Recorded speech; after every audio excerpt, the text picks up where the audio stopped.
Welcome to Marketing. Grab some coffee and let's talk about what's working in marketing, who these strategies are designed for, and how to be customer-centric while we do it. Hello, this is Leanne with Marketing. Today I'm joined by Matt Johnson. Matt, go ahead and tell us more about you and your background. Sure. So thanks so much for having me. It's a pleasure to be here. So I originally come from the world of academic neuroscience, and my PhD work focused on the application of neuroscience to trying to understand psychology and perception. So that was my PhD work was really trying to dive into these kind of specialized research topics. And then really now for the past 15 years, my work and my research and my focus has really been about applying this neuroscientific perspective to marketing. So I've written a couple of books in this area, really having to do with how do we enable marketing teams and brands to harness insights from neuroscience, from psychology to better understand their consumers, better develop creative campaigns and ways of approaching their consumers. So this is my primary focus. That's wonderful. And I definitely, if you know me, you know that this is one of my topics I nerd out on because it's just amazing what happens beneath the surface and how easy it is to dismiss things that actually are a little bit more 4D instead of checkers. And so I wanted to hear from you. What is your big marketing strategic thing that you think we really need to know going into the last part of 2024 and into 2025? I think we're seeing more and more that when it comes to marketing in general, and especially branding, there's parts of it that are like the Olympics, and there's parts of it that aren't like the Olympics, right? So now we're in 2024, Paris Olympics are going on. We have all of the competition of the Olympics, but the thing with marketing, especially branding, is there's no medal ceremony. There's no awarding of gold or silver or bronze, right? It's constant competition.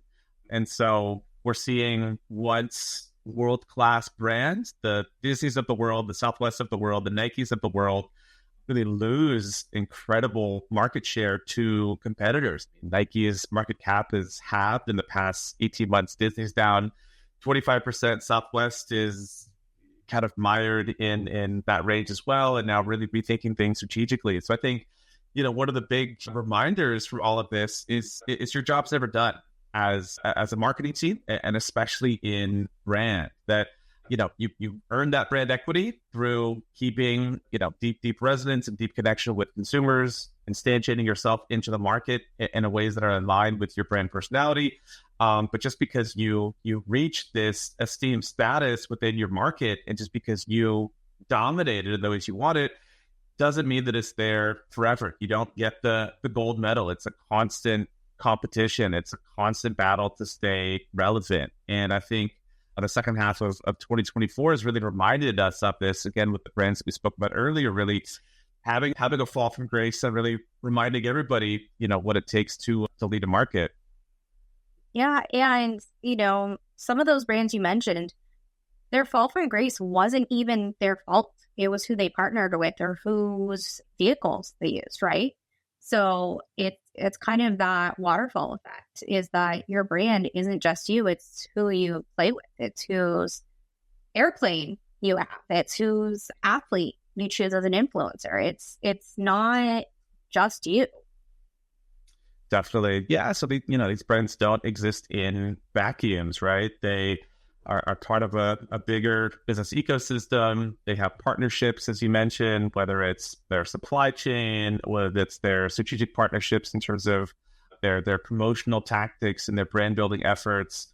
So yeah, and unless the brand is very deliberate about how they go about their business, and unless they have a clear strategy in place that are going to guide these decisions, it's very easy for these sort of partnerships to go south. Yeah, absolutely.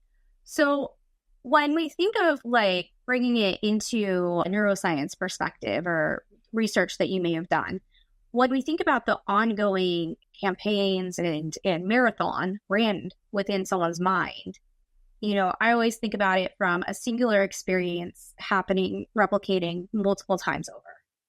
And so how does this not work, because we know it works, but tell me more about that kind of like train of thought of like what it means to have and maintain that market share.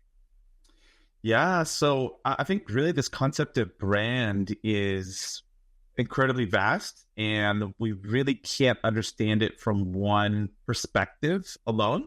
So I think it's worthwhile exploring it from this kind of dual perspective, that it's both a tool of the company, right? So the brand is not the company, the brand is a tool of the company that enables it to differentiate in the marketplace, to add value above and beyond the product itself, and to be able to localize its products within a marketplace, to have distinction there, to have unique identifying logos and other branded properties.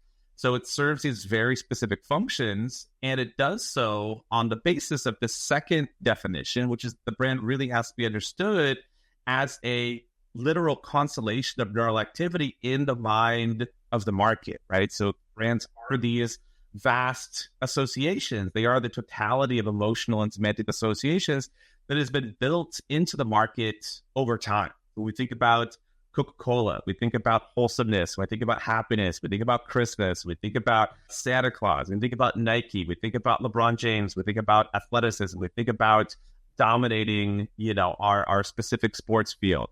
We think about Lululemon, we think about athleisure, we think about yoga, we think about all these different things, right? So these aren't a given. We kind of take them as a given because as consumers, we're so familiar with these concepts, but these associations have to be etched into the mind of the market. And just because they're etched in the mind of the market doesn't mean this is etched in stone. We're literally talking about the weights of synapses and the unique ways in which neurons are able to connect and associate with our vast semantic network. And this has to be maintained. This has to be reinforced. This has to be conveyed through a relevant cultural lens, or else we lose this connection and we lose this rich constellation of semantic and emotional associations. Then the brand is unable to be this tool of the company to differentiate in the marketplace and identify these products and to add unique value above and beyond just the physical constituents of the product itself. Yeah, I think you just said that beautifully. What I envisioned in my mind as you said that was the neural network and the synapses and the way that it's mapped inside our head. When you have one negative interaction, all of those, that entire web is now connected to this other thing that you had not intended. And it takes the power of all the good that you established and now attaches it to a very undesirable part of the brain where it's repugnant. It's not like it's yucky. Like it's reviled. And how to build back after you do something bad is kind of one of those ongoing questions that we as humans who are imperfect would want to know more about. So in doubling on that is that there's this concept of failing fast or, PR spin or, how much badness can be tolerated from a brand before, things like convenience or low cost overcome it.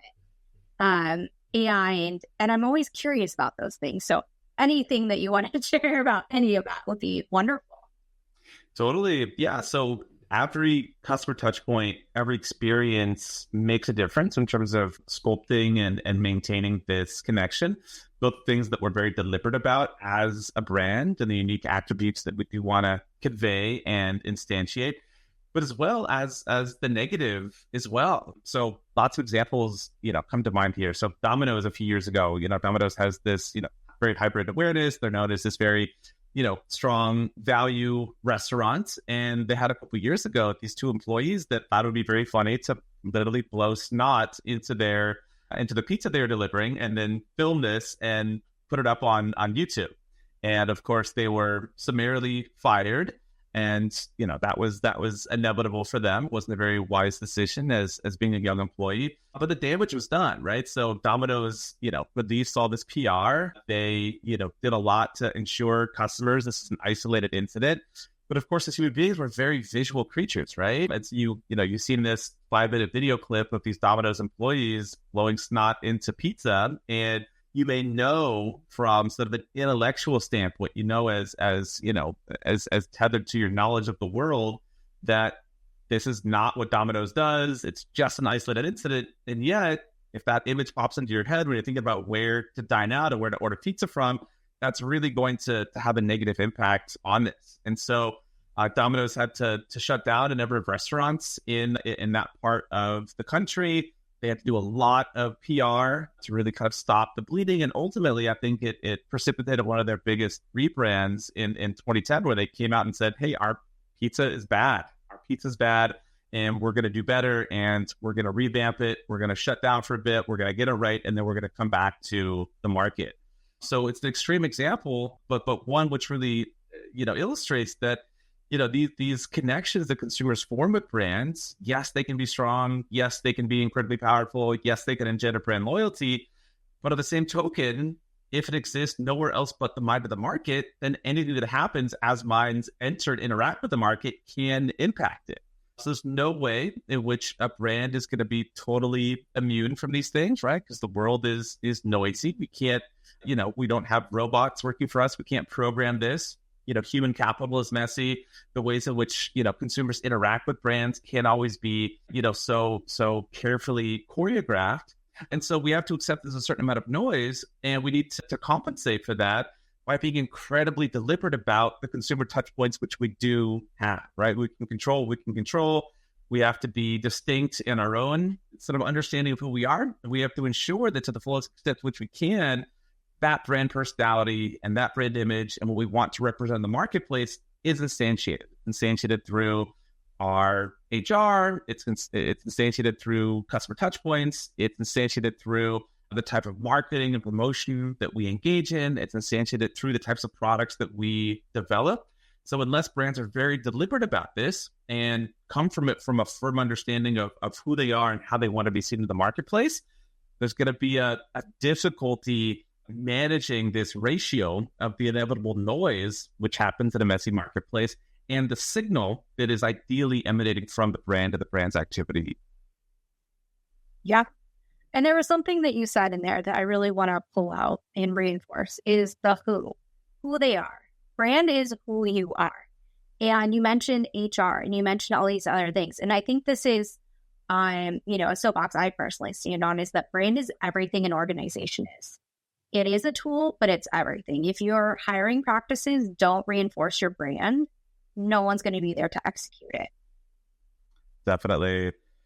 Yeah, no, I think you're preaching to the choir. I think that's an aspect of just corporate organization that I don't think is fully appreciated. I think brand is often seen as a purely marketing function, and it certainly is. It is the absolute engine of the marketing team. But what the company stands for, what the brand stands for from an organizational standpoint, ideally needs to be instantiated not only in terms of how the brand performs externally, but also how they perform internally as well. So we live in a world right now, of course, where employees have a voice, they have social media, they have their own social networks.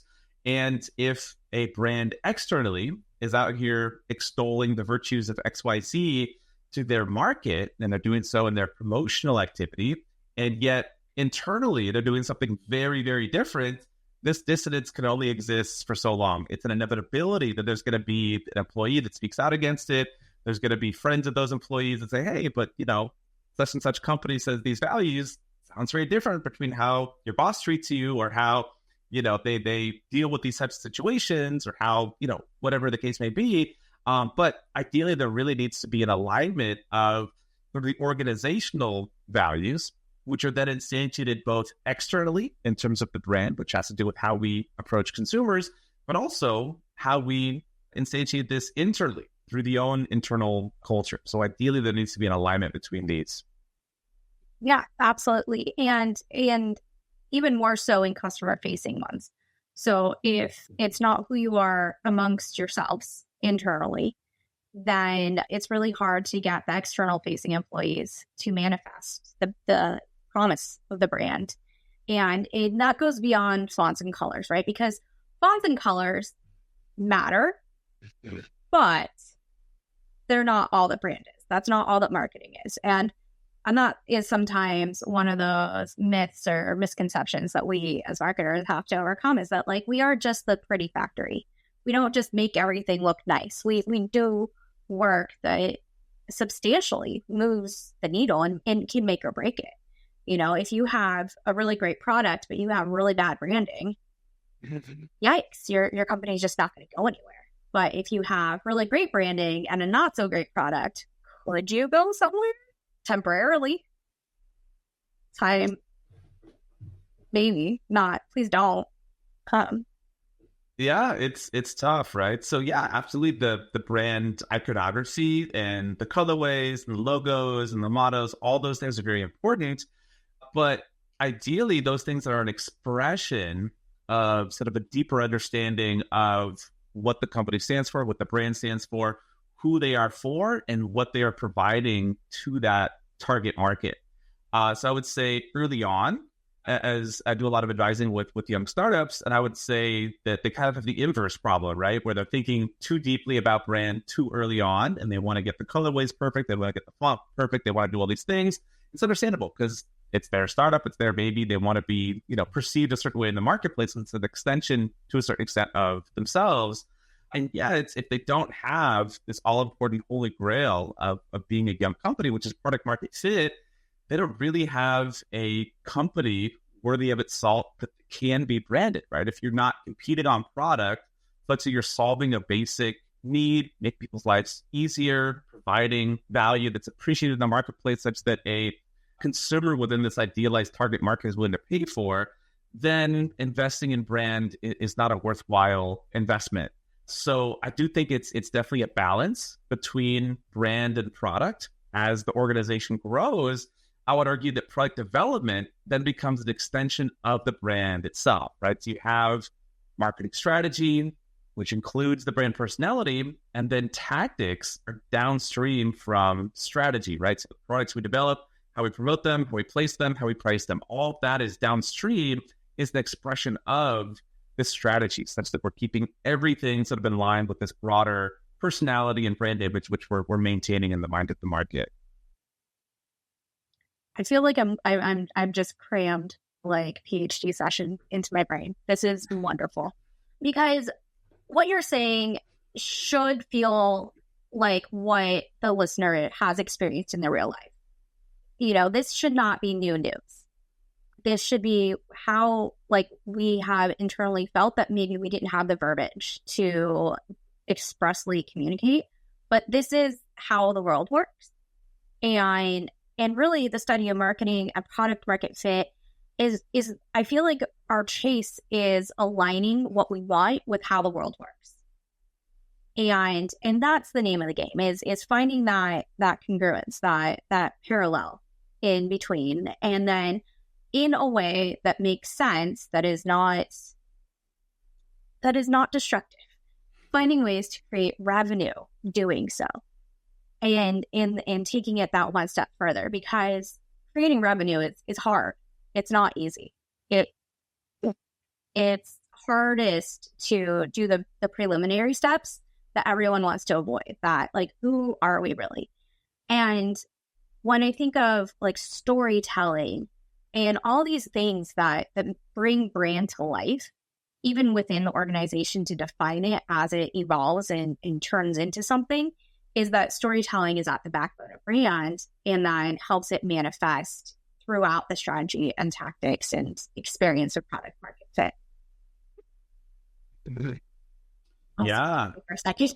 Yeah. No, I think what you said there was absolutely spot on. That, a lot of what's at the heart of marketing, and I think this is more or less verbatim what you said, is that it's about our sort of ideas, and then about actually how those ideas are appreciated in the marketplace, actually how the world works, right? There's really no such thing as perceived value, right? All value is perceived value. And what is value? Who determines what's valuable? In other words, putting it through the way you described it, this is the way the world is. Who decides, what companies are able to generate revenue? Who decides that? It's not the company, it's the market, right? The market decides what's valuable. There's no such thing as objective value, right? So I can't say, all right, here's a water bottle. Let's say water bottles have never been invented before, cups that have been invented before. Everyone's drinking like with these, cupping their hands, right? I can't, as a marketer, as a business person, say, look, I invented a water bottle. It's objectively valuable. Therefore, you should pay me to have one, right? So it may make sense, right? It may, make on paper sense, but there's no physical law that would compel a market or compel a person to want to part with $20, $30, $40 to have a solution to drinking water that's not cupping their hands, right? It's incumbent upon the marketer to be able to instantiate that value in the mind of the market and ultimately to co-create this value. So you can't dictate value unilaterally. It's really always going to be a co-creation between this initial idea and the response of the market. This is this constant give and take in product market fit, right? So you have this like initial hypothesis about how a product should be valued, that if this exists, it would make people happier, easier to work with, make their lives, more engaging, et cetera, et cetera. Like you have this hypothesis about how a product should be valued. But again, you can't dictate that value. So you launch, this initial minimally viable product, you get feedback, you iterate, you go back and forth. And ultimately, it's not a dictation of value, but it's a co-creation. It's an iterative process such that what you have in mind could be very different than what you ultimately create and what's ultimately valued in the marketplace. And you reach that process through this iterative process of product market fit. Yeah, absolutely. And then as that's happening is the birth and growth of the brand, such that as maybe it was, a zygote when you're cupping your hands, and then it turns into a full-grown adult. It goes through babyhood, it goes through toddlerhood, it goes through younger stages. And then as it matures, just like company maturing life cycles, it becomes something that is a little bit more tangible or a little bit more robust and complicated and intertwined in the world, right? Because infants aren't really socializing, like they're just like the first person that would have, in your analogy, the first person that buys a cup, it's not going to have a wide reach. It takes more time and growth for that to occur. I want to come back to something that you said, and then that kind of parallels this maturity stage, is that younger brands, the startups that you advise, sometimes it's too early for them to care deeply about the iconic, I can't say it, the icons and the colors and the visual assets. Tell me more about times where brands should be more heavily weighted and times where it might be on, a process along an operational growth process, or kind of where you would place it, and maybe some disclaimers to that.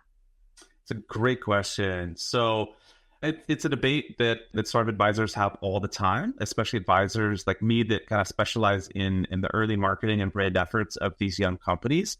So I would say the general rule of thumb, and this would apply to like 95% of startups, especially tech-oriented startups, is before you have product market fit, you don't have a path to revenue or a path to solvency yet. And so therefore, any investment in brand is probably money and resources wasted, right? And you're a young, scrappy startup. You don't have time or money to waste. You really have to be, very deliberate about where you're going to delegate resources to. So really the point in which you'd start investing in brand is at the point at which you've established product market fit. Everything before then, you just have the bare minimum, right? So of course you need a website. Of course you need, a name for the company. Of course you need potentially some product packaging. You have to get, the minimum there such that the value of the product can be appreciated and people will have confidence in the product they're using. It can see the value that you're trying to portray. But aside from that, not time to go crazy. The time to go crazy is once you've established product market fit, people are willing at a product level to pay you money for this thing. And now you can accentuate that value. Now you can differentiate. Now you can scale down your customer acquisition costs because you have, repeat customers and you have brand loyalty and you have word of mouth. You have all these fantastic things that can be cultivated when you bring people into an ecosystem with a differentiated personality. So I would say the vast majority of the instances, 95% of the time, that's going to be the case. The exceptions, I would say, is when the primary vessel of value isn't the product, but is the brand itself, right? So if you're in a lifestyle brand or a luxury brand, like people can buy purses from any number of companies. People can, put their sunglasses in their clutch and their keys in paper bags, right? Like the fundamental value that you're providing to the customer is not utilitarian. The fundamental value you're providing as a lifestyle brand, as a luxury brand, is this intangibility. And for most of these lifestyle brands, that intangibility is the brand itself. And so for that reason, investing in brand much earlier on is going to be crucial for these lifestyle brands. There's some extreme examples where brands will actually do brand market fit instead of product market fit, where the product is so well understood, it's such a commodity that, the product's there, but what we don't know is if this brand personality within this category is going to work. And the ultimate example there is Liquid Death, right? So Mike Cesario, CEO of Liquid Death, said, I have this great idea for a water brand. I know the product is going to work. It's, canned water, right? People have been drinking water since we evolved from our ape-like ancestors, our ape-like relatives. Of course, we're going to be able to drink water, but will they be more likely to drink it? Will they gravitate towards a particular brand if it has this unique brand personality? That's the test, right? So famously took out, a $15,000 loan, ran, a commercial, which conveyed this very, I imagine most listeners will know Liquid Death brand, but this very kind of, dark humor, tongue-in-cheek brand that is totally incongruous with this category of bottled water, ended up being a smash hit. So now we have all these orders to fill of water. But it's this kind of doing this backwards. We do brand market fit instead of a product market fit. So those examples are very rare, but I think the general rule of thumb is think about what's the primary vessel of value. Is it product or is it brand? And that's your first test. Yeah. So also what I'm hearing is it depends on how crowded the marketplace is and how saturated it is with like products, right? For the two examples that you gave, things to hold things and water, very saturated markets, right? Those are so many options that the only differentiator you have at that point is more than not, right? The brand, because there's only so many ways to make water and there's only so many ways to make things that hold things. But also when I think about, the differentiators in not so tangible goods, but like service, consultancy or, hospitality, like hotels, like you are going to make a new place for people to sleep. What you are going to do is you're going to package it differently, like Airbnb did, and you're going to make it into spending the night in a stranger's home, but you're going to make it nice. You're going to make it fancy somehow. Or the difference between staying at a luxury hotel versus a, regular budget motel. Those are places where brand and the intrinsic integration of the brand into the experience of the product or service is the differentiator. So I wonder how that plays out for category design. Does brand make a big splash when you're creating something that no one's even knowing that they need yet? I mean, that's kind of a hard question to answer. I would say absolutely. I mean, it kind of partially depends on what we define as brand, but I would define brand as also including positioning, right? So how fundamentally is this product or this novel category being positioned in the mind of the market? So the product has these quote unquote like objective physical features, and yet depending on how we position it, these physical features are highlighted very differently. This also determines the competitive landscape by which consumers are comparing this to. Yeah, lots of different examples of this in tech. I mean, we see with the Apple Vision Pro, right? So it is this, has these objectives and these qualities to it, but very deliberately, and I think very wisely by Apple, it's positioned as spatial computing, right? It could be Apple's VR set. It could be, a mobile, AR, VR system. It could be positioned as all these different things, but they very deliberately said, no, this is a spatial computing hardware. And that's genius for two reasons. One is because you're creating a novel category that's tied to your core competency, right? So who does hardware better than Apple? Nobody. For the mass consumer, they are the mass consumer hardware company, right? So you're not gonna, if you're Microsoft, if you're, Dell, you're not gonna outcompete in the mind of the market your expertise in computational hardware. And then you're defining this in a novel term, right? Nobody's doing spatial computing, right? Is it spatial computing objectively? Is it more VR, AR? Objectivity doesn't really make a difference, right? It's how you position it in the mind of the market. So I would say that absolutely, especially if we're assimilating this concept of positioning into what we're doing in brand, that especially for these novel categories, brand is absolutely crucial. Yeah. Because also, I can't say it better than how you said it, but brand explains brand. It explains the company. And if you don't accurately explain or position with your messaging, then people, especially for category creation, they don't know what you're doing. They are, the job to figure it out is on you to communicate that. And I see that where founders may get very excited about their thing that they're creating, and rightfully so. They've worked really hard. But this is where marketing needs to be involved, because how the founder may explain it to the world may not be how the world understands it, and may not be what the world cares about. So it's kind of coming back to that original kind of discussion about the world decides your value. The real world decides how much your product is fitting and how much revenue it's worth, and the duality pricing. I think we've heard so much, and I could talk about this stuff forever, and I'm so thankful for this conversation. I kind of want to ask, along this lines, Apple's core competency being computational things, AI, and everything that we've kind of gone over, is where do you think the future of this is going?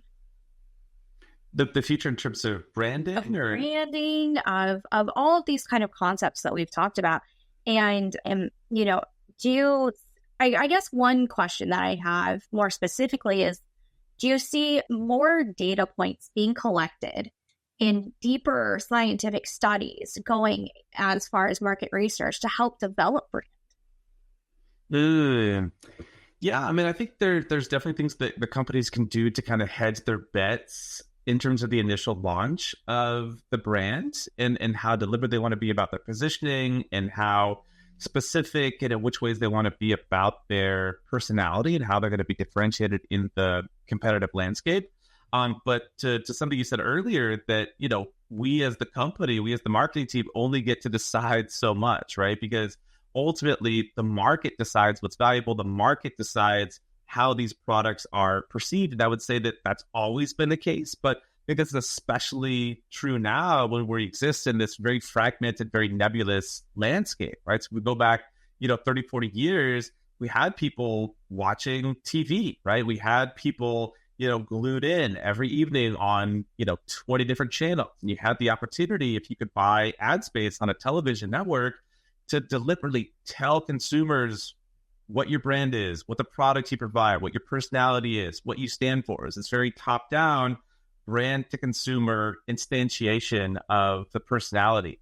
And we don't have that anymore. More and more, the brand isn't so much what the company tells consumers it is, but the brand is what customers tell each other it is, right? So you have user-generated content, you have social media, you have this, incredibly nebulous landscape of activity, such that when a brand puts content out there, they can't fully anticipate how it's going to reach the consumer, right? So you put you buy a 30-second spot, and you create a nice curated, brand storytelling video, and it gets chopped up by YouTube creators, finds its way into TikTok. This, social media influencer memes it in different ways. These memes somehow find their way into, the 2024 election with certain political parties, latching onto this. By the time it finally reaches consumers who you surmise to be in your target market, it's, completely different than how you originally intended it to be.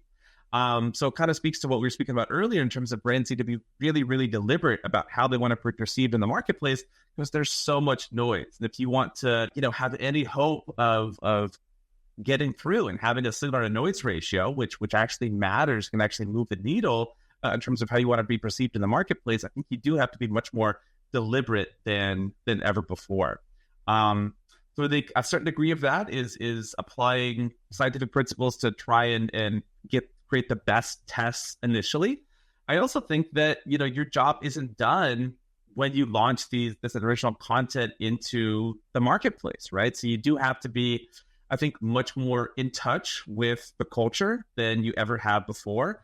Like it or not, if you have consumers that are younger than 35, 40, like, you have to be active on social media to have these conversations. And you can't, sit back and let your TV ads do the heavy lifting. Like, you have to be constantly engaged in this. So yeah, I think the media landscape in particular, these changes are bringing about a lot of necessary moves for companies to really rethink their marketing approaches. Yeah. And to take it into kind of a neutral territory is an example. McDonald's had this purple shake, and it went viral out of how they marketed it. They marketed it as this very, very pedestrian purple shake. And social media went nuts, never and they made it into like horror stories.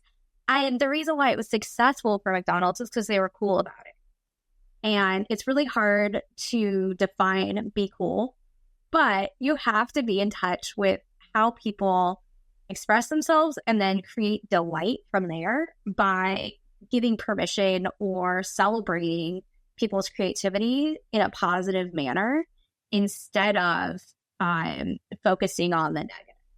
Absolutely. Yeah. It's the delight. You got to be cool. You got to pay attention. Totally. No, I think it's a great case study. Yeah, because as we spoke about before, it's this incredibly nebulous, unpredictable media landscape that you're sending ideas and products and content into, and how it's perceived. One, can't be fully anticipated ahead of time. But then another move is ruled out as well, that you can't just do what the market says, right? You can't just be purely reactive, because if you're purely reactive to the market, then what does the market need you for, right? They're going to find that we're going to have there's kind of this gravity in the marketing world, where if you are merely executing on the market's existing desires and values and demands, it's going to go to the easiest and least expensive option. They're going to go to the Amazons of the world. They're going to go to Temu. They're going to go to Nasdaq. They're going to go to Shein, et cetera. Because if you're merely being a market-driven force, then it's just going to go to the cheapest and easiest options. So you can neither, fully dictate how you want to be perceived in the market, but you can't be fully reactive either. And so I think my interpretation of what you mean, Liam, by kind of being cool is that you have to react and you have to be flexible and you have to be polysemous. And in doing so, you also have to do so through the unique lens of your brand personality, right? So how you show up on TikTok and how you show up on IG and how you react to these memes and how you generate memes yourself, et cetera, all that has to be through your own unique lens. You can't merely let the market decide, how your content is transmogrified. Like you have to co-create it with the market. So yeah, it's a really, really kind of interesting back and forth, I think to be in, because I think either extreme doesn't work. And so finding a happy medium that's in line with one's brand personality, I think is the way forward there. Yeah, absolutely. And I think that in order to execute on that, you need to have a fuller, more robust definition of brand. It has to be not just, it once again, it comes back to the personation of it. Like how do you manifest it? And to your points of like the voice, like what language are they using when they respond? What types of, picking and choosing are they doing? And putting guardrails on things. And even putting guardrails on like what AI prompts you use and different things like that can help enforce brand, because brand is nothing if it's not enforced. Definitely. Yeah, I think along with that, having a robust enough understanding of a brand to also know sort of when to respond and when not to, right? So know the conversations that you want to be a part of and know when, silence is golden. So there's an example a couple of years ago where it was Mike's Red Lemonade. And I don't know if you remember this, a couple of years ago, there's this really heinous video of this, I think it was a 7-Eleven, and there was a white customer that was racially abusing a black customer. And it was a terrible video. Somebody else caught it on their cell phone, on their smartphone, and uploaded it to YouTube. Still there if anyone wants to take a look at it. It's pretty terrible. And then what ended up happening is the African-American consumer had in his hand a Mike's Red Lemonade. At one point, had just had enough of this racial abuse and ended up basically knocking out the white customer with this Mike's Hard Lemonade. And he seemed perfectly justified in doing so. It is violence. It's a justified violence. It's a big debate. But in any case, this through the lens of social media, all the memes started coming in about Mike's Hard Lemonade and it packs a punch and all this thing. And it's like, if you are Mike's Hard Lemonade, right? Like, where in your brand constitution do you have a line about, racially motivated violence? Here's how we respond to that on Instagram, right? There's no plan for that, right? And so the brand does have to have a robust enough understanding of itself such that it knows when to respond and sort of when to inject itself and when it needs to navigate a conversation which is happening, especially within internet culture, and when it's best to, take a step back and be like, we don't have a comment, right? We don't, it's not up to us to micromanage every possible conversation that could come out of Mike's Hard Lemonade just happening to be in this sort of context. And the end result is they just didn't say anything, and the internet has a very short memory and moves on to the next thing in 2 days. So I think along with that very robust brand understanding is just a general wisdom of knowing the degree to which they should respond, how to respond, and then of course, when not to respond as well. Yeah, when to pull your ads off a platform. That as well. Yeah. So maybe 10 years ago, brands didn't need to have, a brand guidelines for injecting this conversation, not this one, in terms of racial and political tension. But I would say, especially in 2024, you need to start to really have those conversations and talk about it with legal and talk about, how do we responsibly react to these types of situations? Because I think that there is some social responsibility of brands to either, stop marketing and not try to make a play for revenue off of things. Something should not be capitalized on. And other things where, I can think of a situation with an unnamed company where there was a negative interaction on social media of a stalker kind of situation, and how you don't ever want to make it loud. You don't want to give that type of trolling or negativity. You don't want to give attention to the bad actors. And so things like this, the way that we exist as businesses or consultants or anything where we're communicating to the general public needs to be a lot more sophisticated in the modern era than it was when you put out, ABC Thursday Night Lineup ad, or even further back, you put up a billboard about this brand of motor oil. Things have changed. And with that, so has the encyclopedia of what your brand should be. It can't just be a one-liner. Definitely. Yeah, brands are, for better or worse, much more integrated into our daily lives, much more integrated into the typical content we see on social media, on the internet in general, much more integrated into cultural events, for better or worse. And so, yeah, I think you're absolutely right that brands really need to be deliberate about how they go about injecting themselves into these conversations or not. Yeah. Well, I see that we're kind of coming up on time. There is a question. I want to ask you a question most people don't. What is a question someone should ask you, but they may not? And this can be taken a number of ways. What is a special project you're working about that you just really want to talk about? Or what is like a secret skill you've got? Whatever it is, tell us a question someone should ask you, but they don't. And hopefully the answer. Oh, interesting. The question that I wish people asked more is kind of what are the limits of this co-creation, right? So like, yes, there is co-creation in the marketplace. Yes, the value that's perceived in the market ultimately needs to be the process of company and marketplace coming together.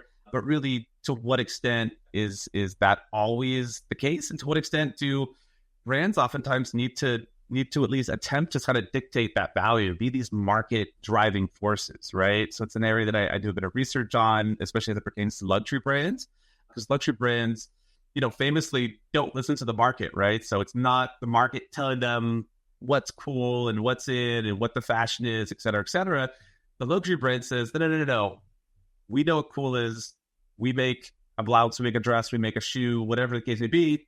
Now you want it. Now we are dictating cool, right? So luxury brands gonna break the rules when it comes to this aspect of creation. So how do brands decide within themselves to the extent to which they should be sort of market driving, to the extent to which they should be market driven?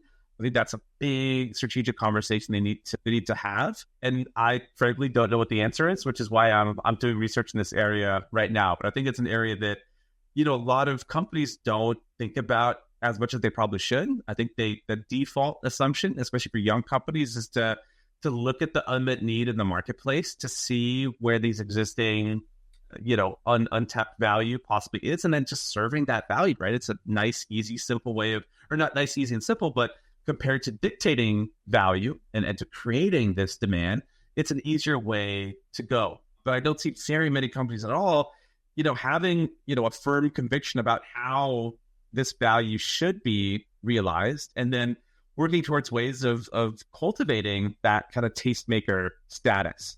So the playbook really isn't there in the same way it's there for being a market-driven branded company. So I think it's a super interesting area, and maybe the next time we chat, we'll have some insights there to be able to share. Yeah, awesome. All I can think about is the charisma it takes and the confidence that it takes a brand to be like, no, we'll tell you what you like.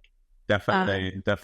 Yeah, it's wild to think about, but like luxury brands literally don't do market research. They literally don't. I mean, it's an absolute staple of any other brand at any other industry at any other sort of level of consumer accessibility, and luxury brands just don't do market research. And part of me, feels that's a very precarious business situation to be in. Part of me just has an incredible amount of respect for that you've cultivated so much, cash confidence that your creative director, in their own, confidence of how people should dress or how people should act, or whatever the case may be, like your sense of style very literally does dictate how markets behave. And in turn, the types of products that are going to be bought because they come from your own creative machinations. So yeah, it's interesting to think about how this is applied to other industries as well. Yeah. Well, I definitely look forward to that conversation after you do more research, or not. Maybe you just talk to one person that, if they don't do research, why should we? Just kidding. We love research. All right. If someone wants to get a hold of you or learn more about what you're working on, what is the best way for them to do that? Sure. So everything is nicely packed into my website, which is neuroscienceof.com. So I host a couple active blogs there, really at this intersection between neuroscience and marketing. You can find more information about my consulting work, my speaking, and my books. Awesome. Well, if anyone wants to get a hold of me, it is info@markigy, markidy.com. And thank you so much for listening.